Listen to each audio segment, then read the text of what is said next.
Ishant spoke to the broadcasters and said that the first 2 days it felt like they were bowling on the road. Like you have bowled in so many test matches. Is it the toughest 2 days, first 2 days that you have bowled? Like what the probably the figures won't suggest the kind of bowling, the performance you have had, and this kind of a track at Chipok. Look, personally, when I saw the wicket, I believed it will be a good one to bat. But I thought it might do a little more than what it did on the first day. It was really flat, and it was like a sort of what to say, a crucial toss for us, I would say. But I still thought we fought back really well through the course of the day yesterday, and even today we fought back pretty well. If we can have a good fifth day, we'll be quite happy to round off this test. Ashwin, well put. Just a word on the ball, please. Like, is it getting a little softer, more than what you guys expected, or how did you get this G1?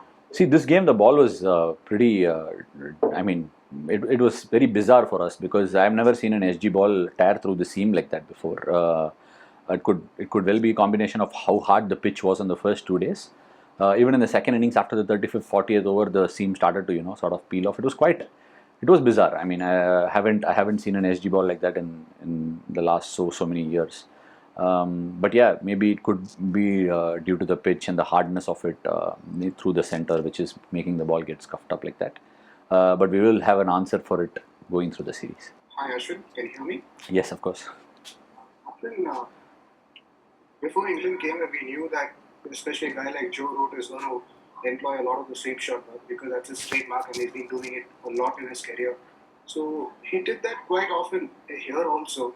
So how do you counter it? Like, you did try changing a few things, but he was employing the sweep, reverse sweep, and look, I think before you carry on with that question, in the first innings, the number of sweeps he played off me was very, very minimal.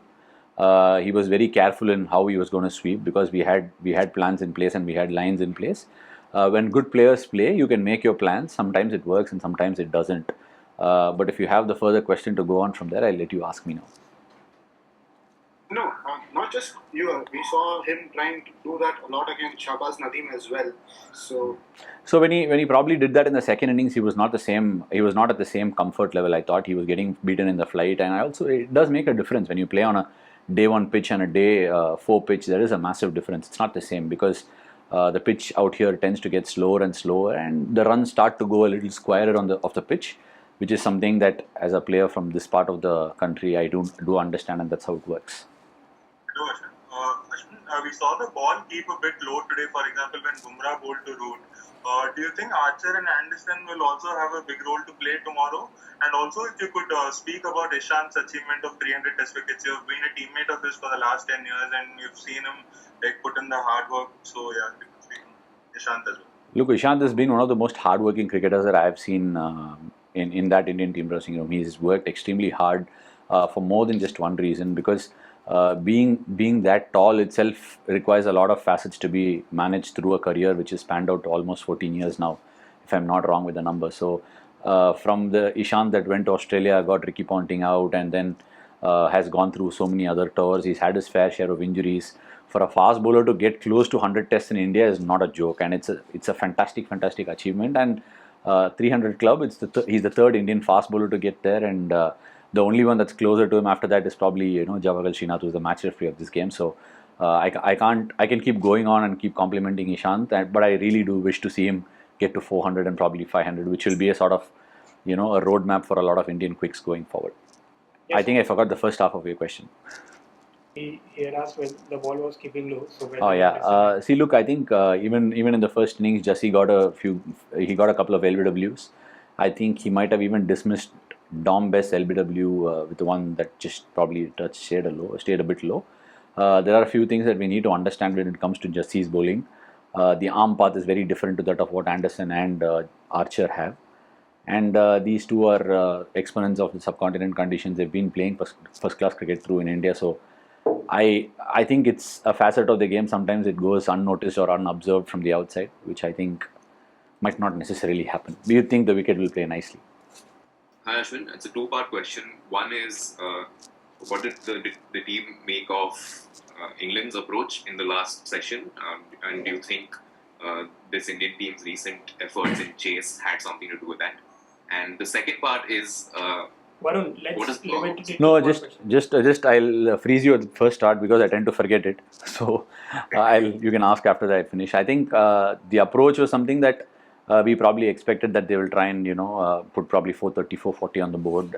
So we were also trying to manage our overs accordingly. The recent success or not sure. I'm not really sure about what went inside the dressing room, but I'd like to think in Test match cricket, the bowlers being tired and coming out to again wheel out another spell, all these things get factored in. So it's their management call, and I'm not very aware of it. If you have a second part, I can answer. Ashwin, a word on Washington Sundar's batting yesterday and more so this morning. Even reducing the deficit to that extent can be so important. So a word on that. We actually did believe that we can wipe out the follow-on and even go on big because we played on pitches here, both Washi and I, and we sort of understand how it can be slow and we need to pick our shots and pick our battles properly. In fact, we got nicely settled in, but I thought the ball bounced a little too much on that particular delivery. But having grown up playing club cricket in Chennai and all, playing spin is one facet of the game that I think anybody coming from this part will do really well. And Washi is a fantastic batsman. I think a lot of people going by the T20 format where he plays at number 7 and all that don't recognize his batting talent. He's quite a special batsman. Hi Ashwin. Ashwin, you played through the pain in Australia. You missed the last test. So after bowling out more than 70 overs in this test in these hot and humid conditions, how the back is holding up? I've seen quite a few interesting observations on what people think of what might happen and what might not. But as a cricketer, that's the last thing that will go through my head. And for me, I'm, part and parcel of my club cricket days were like bowling 35, 40 overs in a day and probably go back to the net and again bowl. When it comes to bowling, it's the joy that I have out there in bowling. Even if some parts of my body are not responding properly, I can still keep going. That's how much I really love my art. And I wouldn't even go that route and think. My body is, today morning was pretty fresh again when I wanted to come out and bat. So I would think I just want to keep bowling as long as I'm bowling well. Hi, just a quick one again on England's, on the third innings and England's approach. Do you think they'd let you back in the game with the way they played? That was a bit confused, wasn't it? Look, I think they had two options in front of them in the morning. They could have either asked us to follow on or they would have, the only reasoning I can see is they wanted to give a bit of a rest to their bowlers, which is a part of the game that's not very well. Sometimes that is not very well understood from the outside. So that could have been the thinking that's gone inside, wanting to bat again and give their bowlers an extended rest, because sometimes fresh bowlers can do the trick more than tiring bowlers. So that's all I can think.